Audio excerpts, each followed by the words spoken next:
Good morning and welcome to Quanta Services first quarter 2025 earnings call. At this time, all participants are in a listen-only mode. A question and answer session will follow management's prepared remarks, and we ask that you please hold all questions until that time. I will then provide instructions for the question and answer session. As a reminder, this conference is being recorded. If you have any objections, please disconnect at this time. I will now turn the call over to Kip Rupp, Vice President, Investor Relations, for introductory remarks. Thank you and welcome everyone to the Quanta Services first quarter 2025 earnings conference call. This morning we issued a press release announcing our first quarter 2025 results, which can be found in the Investor Relations section of our website at quantaservices.com. This morning we also posted our first quarter 2025 operational and financial commentary and our 2025 Outlook Expectations Summary on Quanta's Investor Relations website. While management will make brief introductory remarks during this morning's call, the operational and financial commentary is intended to largely replace management's prepared remarks, allowing additional time for questions from the institutional investment community. Please remember that information reported on this call speaks only as of today, May 1st, 2025, and therefore you are advised that any time-sensitive information may no longer be accurate as of any replay of this call.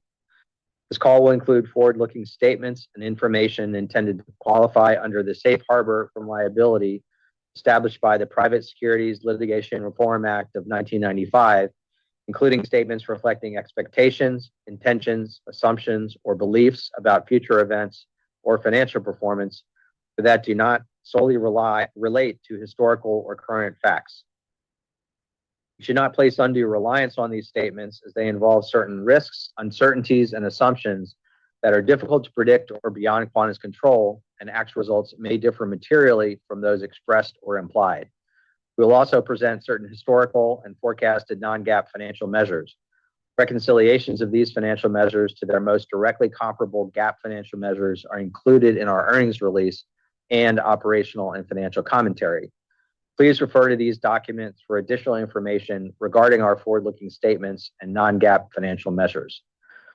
Lastly, please sign up for email alerts through the Investor Relations section of quantaservices.com to receive notifications of news releases and other information. Follow Quanta IR and Quanta Services on the social media channels listed on our website. With that, I would now like to turn the call over to Mr. Duke Austin, Quanta's President and CEO. Duke? Thanks, Kip. Good morning, everyone, and welcome to the Quanta Services first quarter 2025 earnings conference call. This morning, we reported our first quarter 2025 results, which included robust double-digit growth in revenue, adjusted EBITDA, and adjusted earnings per share, along with record backlog of $35.3 billion and a number of other record financial metrics. As a result, we have increased our full year 2025 expectations for revenue, adjusted EBITDA, and adjusted earnings per share. Quanta's core strategy is built on the foundation of craft skill labor, execution certainty, investment discipline, and clear strategic rationale. At the heart of Quanta's success is our unmatched craft workforce. Deliver essential infrastructure solutions with a dedication to safety, quality, and performance. Our execution certainty, combined with strategic investments in talent, technology, and complementary businesses, strengthens Quanta's leadership position across our expanding and addressable markets. Our investment decisions are guided by a disciplined strategic rationale aimed at reinforcing Quanta's differentiated platform, growing customer partnerships, and driving long-term sustainable value creation. Quanta differentiates itself through a unique solution-based approach that integrates craft labor with engineering, technology, and program management expertise to deliver comprehensive, self-perform infrastructure solutions. Rather than providing isolated services, Quanta partners with customers to solve complex challenges across the full project lifecycle, which creates deeper strategic relationships. Our collaborative model drives higher value for our customers and positions Quanta as a trusted partner and solutions provider, not a contractor. As demand for our resilient, as demand for resilient electric grids, power generation, technology expansion, and energy infrastructure accelerates, Quanta's large addressable markets continue to grow. Quanta has a proven track record of consistent, profitable growth across both favorable and challenging conditions, demonstrating the resilience and sustainability of our business model, which is a testament to the strength of our portfolio approach, a diversified solution-based strategy that enables us to adapt to evolving industry dynamics while delivering mission-critical infrastructure. The successful execution of our strategic plan, combined with significant financial liquidity, positions us well to not only navigate periods of uncertainty, but emerge stronger.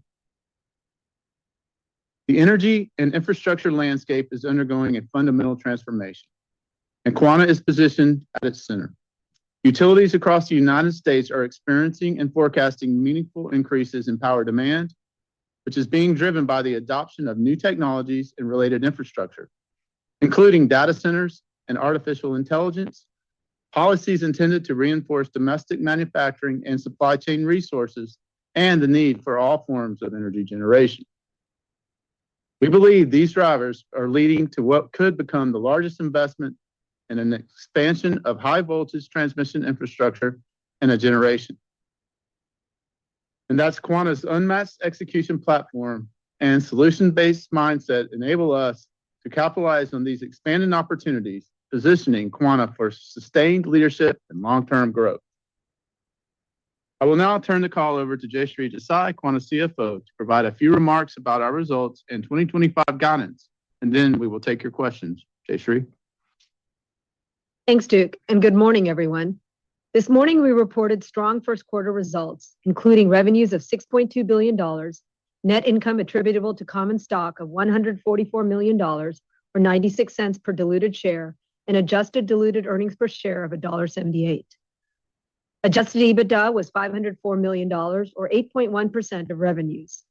Additionally, we generated healthy cash flows in the first quarter, with cash flow from operations of $243 million and free cash flow of $118 million, both of which include the impact of a $109 million tax payment deferred from 2024. Our first quarter performance reflects a continuation of the significant revenue, EBITDA, and EPS growth, and the free cash flow generation that we have achieved since 2020. Over that period, we have demonstrated our ability to grow organically and maintain a disciplined approach to acquisitions and share repurchases while improving our cash flow profile and return on invested capital. This track record has facilitated our ability to raise debt capital as an investment-grade borrower and efficiently delever following opportunistic capital deployment. Accordingly, during the quarter, S&P Global Ratings upgraded our long-term issuer rating to BBB flat from BBB-, and our short-term issuer rating to A2 from A3. We believe these credit upgrades lower our borrowing costs, expand our liquidity and financing options, and strengthen our financial position while supporting our long-term growth strategy. As Duke mentioned, our performance in the first quarter, coupled with the momentum we're seeing across our core markets, have led us to increase our 2025 expectations for revenues by $100 million, adjusted EBITDA by $10 million, and adjusted earnings per share by 15 cents. In light of the recent trade policy actions and based on what we understand today, we believe the terms and conditions in our contracts limit our exposure to direct cost increases associated with the currently implemented tariffs. As a result, we believe we have addressed those potential impacts within our range of expectations in our full year 2025 guidance. We are also proactively collaborating with our customers to provide supply chain, process, and value-driven solutions focused on cost optimization and growth. Further, we are adjusting our own supply chain by making strategic advanced purchases, as well as working with existing suppliers and evaluating additional suppliers in an effort to manage material and equipment costs and product availability. In addition, we believe our full year range of 2025 guidance takes into consideration delays that could result from possible changes to the Inflation Reduction Act, or IRA. To date, we have seen immaterial shifts in capital plans from our sophisticated and high-quality renewable energy customers, who we believe have the supply chain expertise and robust development pipeline to weather near-term impacts from policy disruptions. Demand for power is increasing rapidly. As such, the need for renewable energy generation and storage is strong, and we remain confident in our multi-year CAGR expectations. We are actively engaged with our customers to provide solutions designed to help them navigate the evolving policy and regulatory environment, combining our craft labor capabilities with our engineering, procurement, and domestic manufacturing solutions.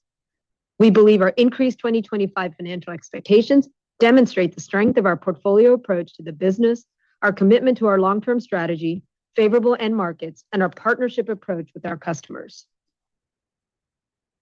From January 1st to the date of this earnings release, we have repurchased approximately $135 million of our common stock, leaving us with approximately $365 million remaining under our existing repurchase authorization.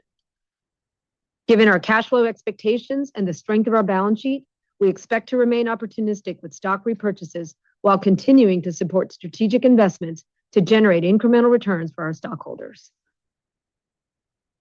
Additional details and commentary about our 2025 financial guidance can be found in our operational and financial commentary and outlook expectation summary, both of which are posted on our IR website.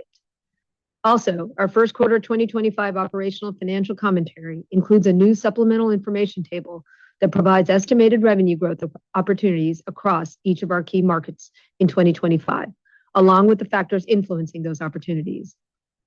Note, this information is a directional estimate that is not intended to replace or exactly align with our guidance for the year. Quanta's strategies are focused on delivering solutions to customers across all of our end markets, and we continue to emphasize the power of our aggregate portfolio of solutions and the cash flow earnings and returns they generate. With that, we are happy to answer your questions. Operator? Thank you. We will now move to our question and answer session. We ask that all participants limit themselves to one question. If you have additional questions, you may re-queue and ask those questions with address time permitting. If you have joined via the webinar, please use the raise hand icon, which can be found at the bottom of your webinar application.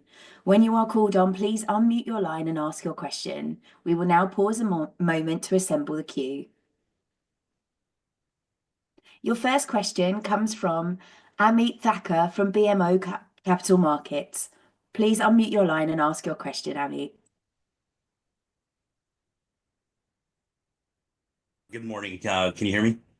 Loud and clear. Please go ahead. Yes. Thank you very much. Thanks for the time. I got a question maybe that's a little bit off the beaten path, but it looked like the Long Island Power Authority, voted down your application to kind of be the grid operator there.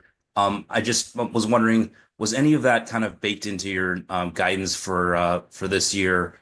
And then the second question is, that sort of kind of grid operator role, is that something you envision doing more of in other jurisdictions? Thanks. Yeah, thank you. So first off, the LIPA, when we looked at it, look, it's an opportunity where we perform this type of arrangement in Puget Sound as well. It's a little different than the one in Puerto Rico, but as we see opportunities to, look at these type of arrangements, yes, we will look at them. And I think what they did yesterday was the management team voted for Quanta. I thought it was very well done, a very, very good process. The board did not take the recommendation, but gave no remedy. So I think from our standpoint, we'll clarify with the board their concerns. Certainly much different than what we faced in Puerto Rico, where we built a utility essentially. So much different.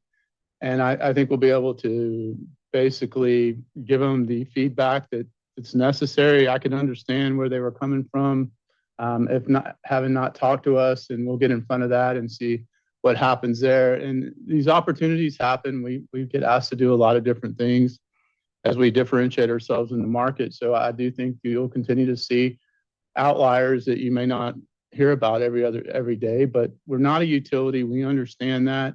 We support them, and there'll be opportunities every now and then that we get involved in these kind of arrangements. And yeah, it was not, this was not anticipated in our guide. No.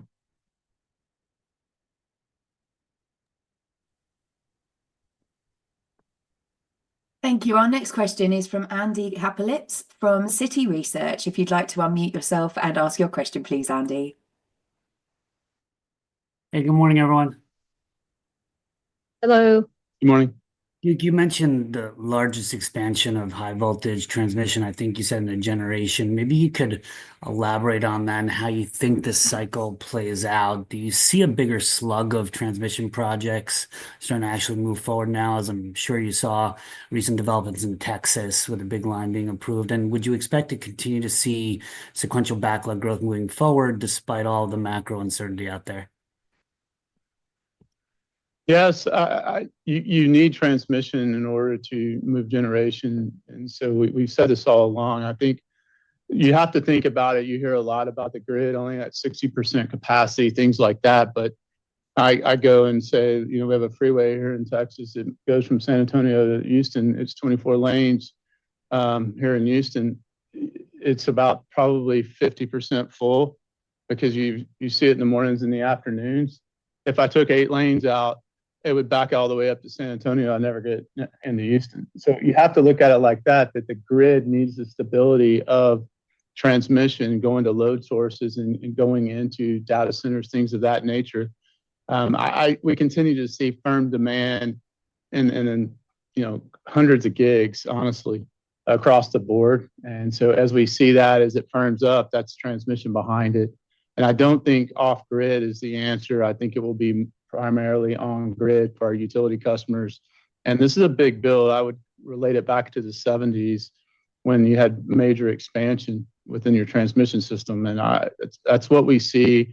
I've not seen a line yet that's built in North America. It's not paid itself back very quickly at this point. So you'll see a lot of it for the ultimate customer. It's the right answer, and you'll continue to see a lot of transmission.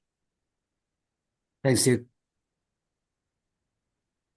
Thank you Thank for you. your question, Andy. Our next question is from Phil Shen from Roth Capital. If you'd like to unmute yourself and ask your question, please, Phil.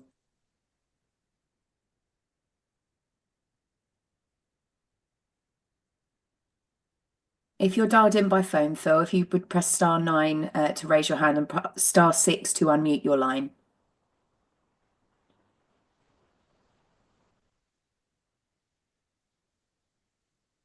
Okay, looks like we're having a problem with Philip there. If we could go to Joe Osher from Guggenheim Partners. Unmute yourself and ask your question, please, Joseph. Okay, there we go. Can you hear me? Loud and clear, please go ahead. Yes. Okay. Thank you and good morning. We have seen a lot in terms of incremental tariffs being imposed on imports for solar modules. And yeah, this is something that came up when First Solar reported earlier this week. Is this materializing as a problem for any of your customers at all to the extent you're hearing about it? Thank you. Thanks for the question. We have not seen that within our customer base. We certainly are keeping our eyes on it, listening. We're not seeing pull in. We're not seeing push out per se. I think 25 is baked into 26. So we'll continue to look at it, but it's not affecting us at this point.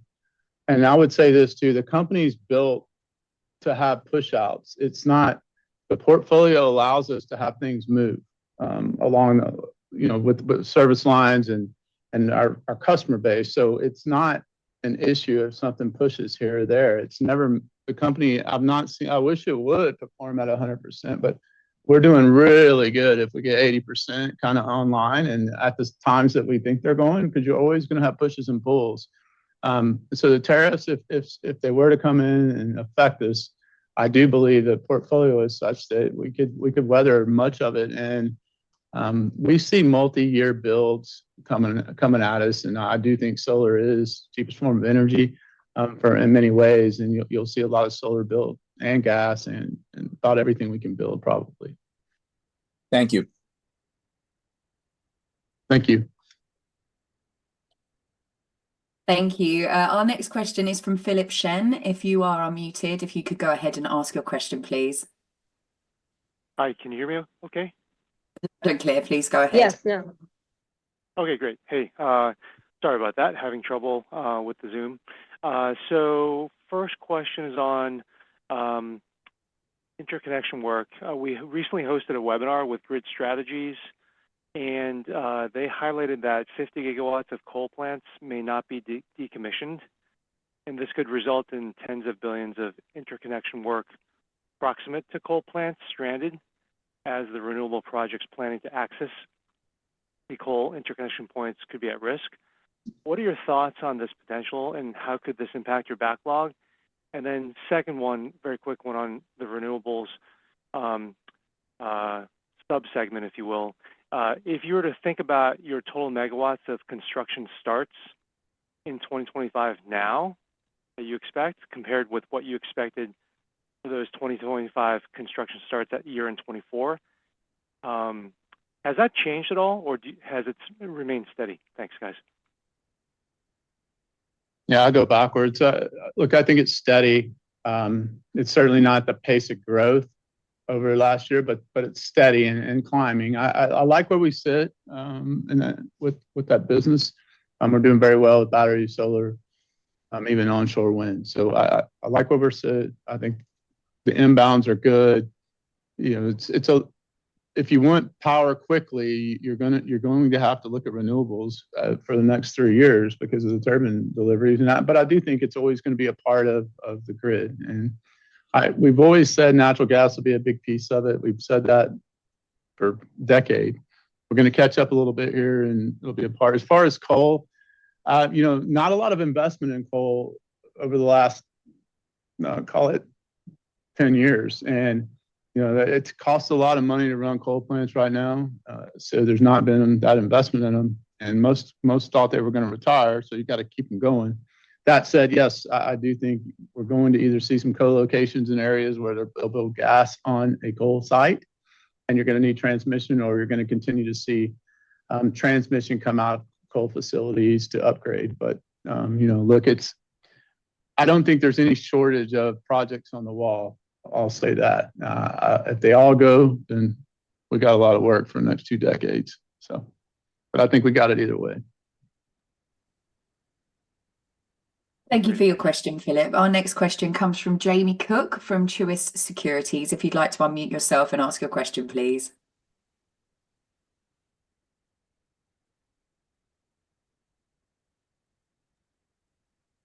Jamie, you're the same. You'll need to press star 6 to unmute your line for your telephone.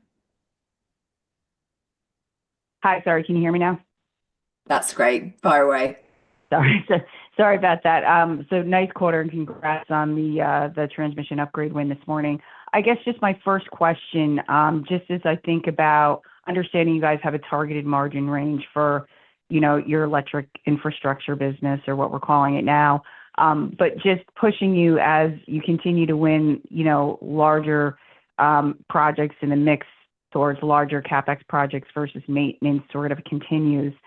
Why wouldn't that create, a positive upward momentum, on your margins to some degree, even though you might not want to guide there over the longer term, but I would think in the next sort of 12 to 18 or 24 months, the margin trajectory should be higher. So just what your pushback would be on that. And then my second question, I'm sorry, I'm going through multiple earnings this morning. I don't think you provided an update on Cupertino, but how that business is doing versus your expectations for 2025. And then Duke, I think last quarter you suggested there are some very large wins on the come as you benefit from synergies with Cupertino and Quanta. I'm just wondering if you could update us on that and any potential wins on a revenue synergy side in 2025. Thank you.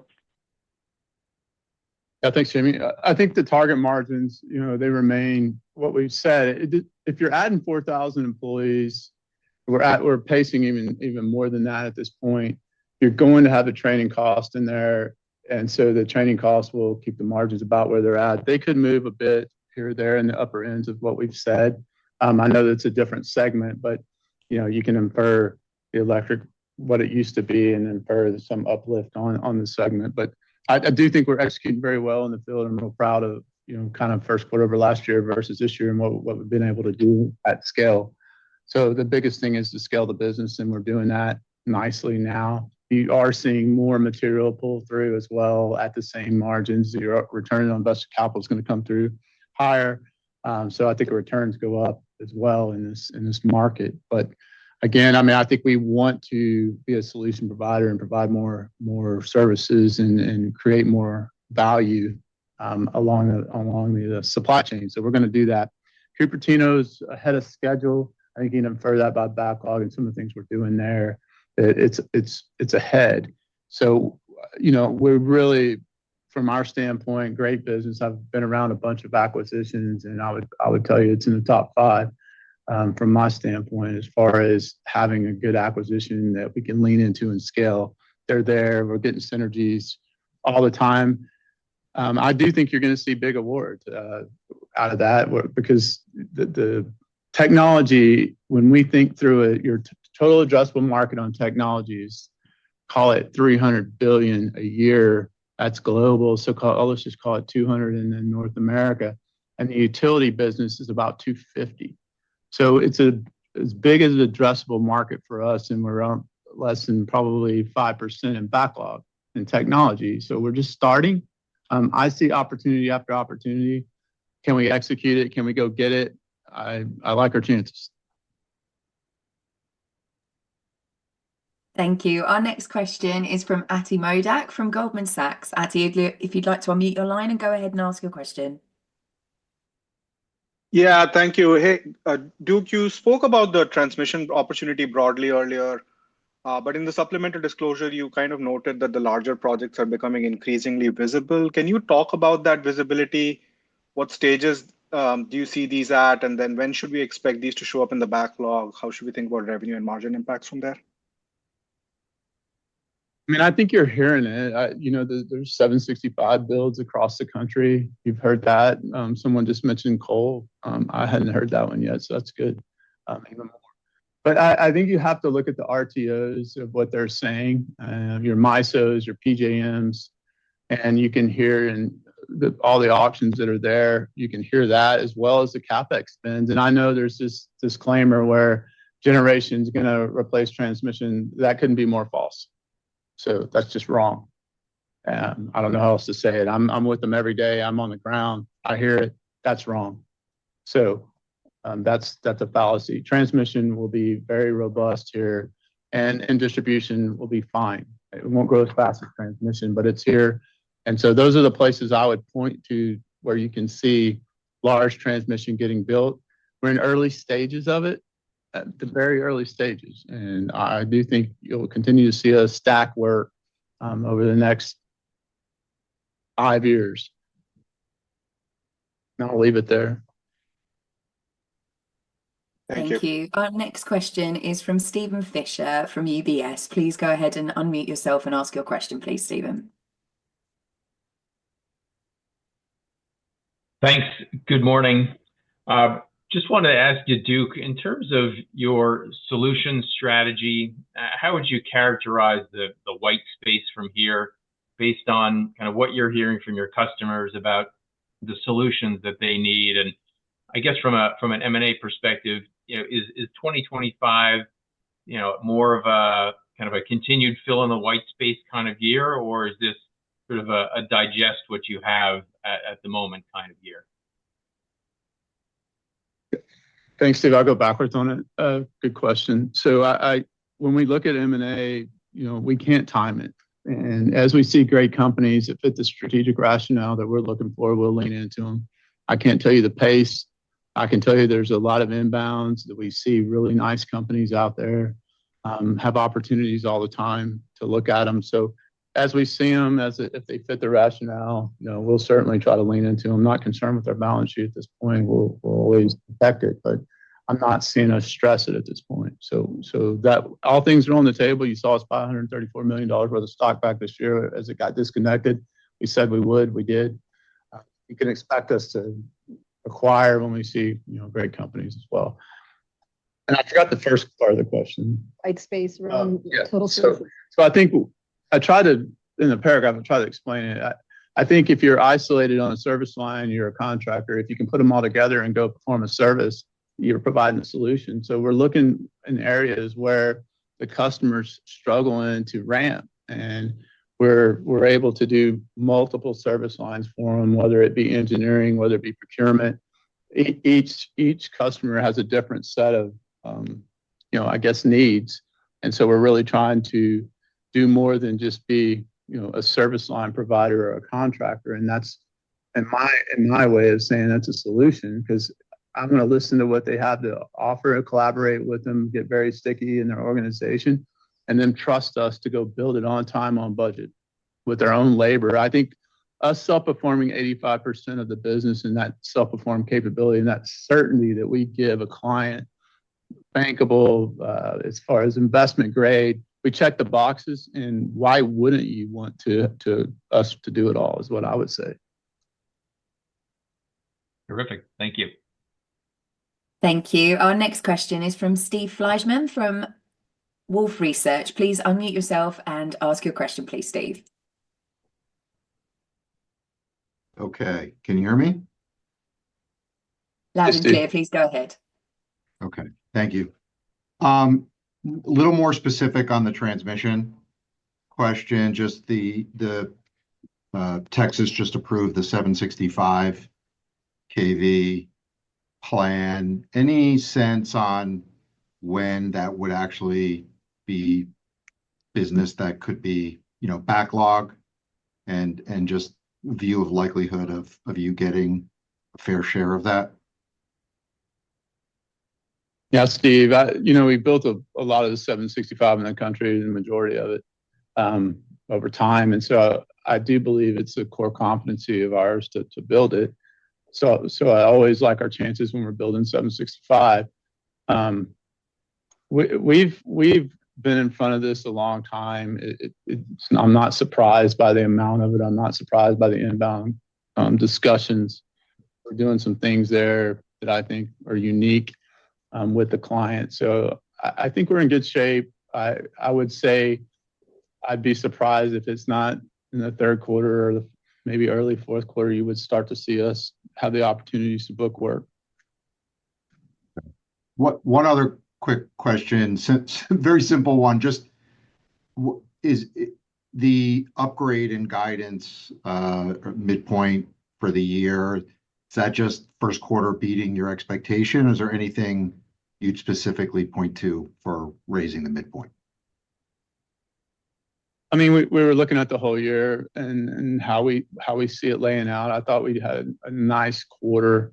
I felt like, we're trying to be prudent about the back half with everything moving around, but the way we see it laying out and the way the work's flowing and the things that we know, I felt comfortable enough to move it a bit just to show confidence in the business and, as well as where we think we're going to end up for the year. And I do still think we're prudent about how we're looking at it. I think there's a lot of opportunity for us. If you ask me to kind of look at the high side of the range and the low side of the range, I would lean to the high side for sure. Thank you. Thank you, Steve. Our next question is from Mike Dudas from Vertical Research Partners. Please unmute yourself and ask your question, Michael. Good morning, everybody. Right. Duke, maybe you could share how you've seen the strategic benefits from your increasing your own supply chain access for your clients, and as you're looking to help them access elsewhere, what are the dynamics of? Because I'm sure everybody plus three is trying to figure out similar solutions. How is that market and the dynamics there, and how your internal opportunities are helping you provide more of those solutions, and is that part of what you'll be looking for on the acquisition front over the next several quarters? Thank you. Yeah, Mike. So the transformers, I think, that we acquired, we did it on purpose. It was purposeful. It was U.S. based. We were concerned with China and the amount of China transformers that were in utility systems. So that concern led us to, U.S. based transformers in Pittsburgh. It was a 100-year-old company with a lot of IP. It allowed to expand. It had UL codes across the country.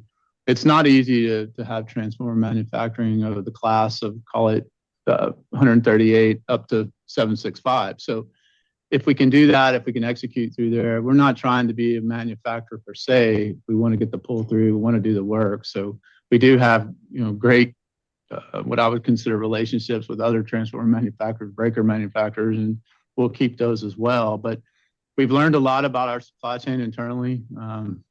with our EPC business. So I do think we're able to really have a solution base to clients as they come in, and it is a core competency. It's something now where it used to be labor equipment, now it's labor equipment supply chain. And if we continue down the path and get it right over and over again, we'll get better internally and externally. So I really like what we're doing there. I think it's our clients like it, and we're able to really expand the business through that mechanism. Thanks, Duke. Sure. Thanks, Michael.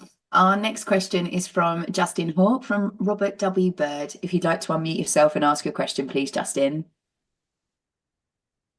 Yes, great. Thank you. Good morning, everybody. I guess I have one maybe larger question, and then I've got just a small technical one.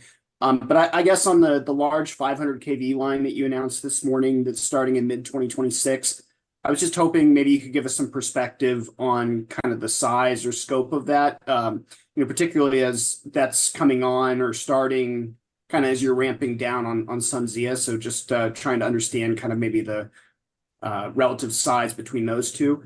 And then also, what's the status and risk on the permitting side, given that that's not starting construction for another year or so, just what needs to happen. And then my small technical one for Jayshree, I guess, is the two acquisitions in the quarter. I just wanted to confirm those are the ones you announced last quarter on the earnings release. They weren't incremental ones. So are there any incremental acquisitions as part of the guidance increase? Thank you. Yeah, I'll quickly answer that and let Duke answer the other question. But yes, those are the two acquisitions we announced last quarter, and there are no additional ones at this stage. As far as the LADWP line, that is public, so I'll give you you can go look at it, but it's $1 billion plus. And that's the only reason I'm going to give it to you, because it's public. But so I think from that standpoint, I do think the permitting and things like that are on target, and we'll be getting into it in 26. Okay, great. Thank you very much. Thanks for your question, Justin. Our next one is from Adam Thalheimer. If you would like to unmute your line and ask your question, please. Good morning, guys. Nice quarter. Wanted to ask about the pipeline market. Are you seeing anything interesting in the long-term bidding or planning, Duke, that would make you think that 2026 could be a recovery year for large pipe? Look, I think there's more opportunity for certain. You're hearing it. You're hearing the president get behind more pipe, more drilling, more pipe, more drilling. So I do think that's out there. Obviously, shippers and our pipeline customers, we've maintained all kinds of discussions going on. I don't think from my standpoint, we need some pipe, obviously, with the amount of natural gas on the books for combined cycles, things of that nature, especially on the Eastern Seaboard. So I do think you'll get some built. I just don't think the business is going to be super. I mean, LNG takeaways, it's good. It'll be better, and we're looking forward to capturing some of that work. But again, I think very difficult still to build linear construction pipelines. Thanks, Duke. Sure. Thank you for your question. Our next question is from Sangeeta Jan from KeyBank. If you'd like to unmute yourself and ask your question, please, Sangeeta.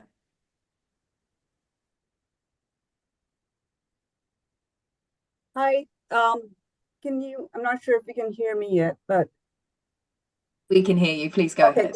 Great. Thank you. Just a couple questions. One, maybe for Duke. Some companies have recently alluded to the lack of a good workforce to execute on natural gas generation projects on time and on budget. Since you have the largest craft labor force, would you consider, or what would you need to consider branching out into natural gas generation EPC to help your customers? Yeah, I mean, thank you for the question. I do think it's something that is not, it's needed. We have what I would consider a contractor approach, where we have, the sum of the parts. We built them before. We can certainly have a resume to build them. The way I would characterize it is if we decide to do that and if we lean into them, we're not taking risk.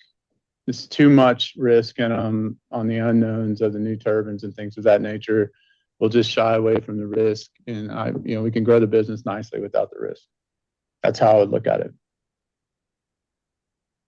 And another one, maybe it's for Jayshree. So your revenue performance this quarter was really strong. Book-to-bill was kind of one, and I'm wondering if that is a sign of the times that your customers are more willing to do faster turnaround projects versus taking longer to book large projects. No, I don't think you should read anything into that, Sangeeta. I think it's just normal timing around our backlog. We're pleased with how the backlog is growing. As Duke talked about, the relationships with our customers just keep getting stronger and stronger. And so we see growth across project-based MSA work. It's across the board. And so I think there's nothing more to read to it than just timing around those things. Got it. I also think some of the work that Cupertino books, when you look at it, it's very programmatic, almost base business type work, and it's book to bill almost in months. So nice jobs, but it comes in 10 million to 50 million type spurts, and that's the way that business is gone. So they can book the bill quite a bit in a given quarter, and that's same with most of the businesses. You'll get a lot of that happens, but I still believe you'll see a lot of programmatic. The MSA renewals are there; they're larger. So I continue to think that the backlog will be at record levels. Thank you. Thank you for your question. Our next question is from Drew Chamberlain from JP Morgan. If you'd like to unmute your line, Drew, and ask your question, please. Yeah, good morning. Thank you for taking the question.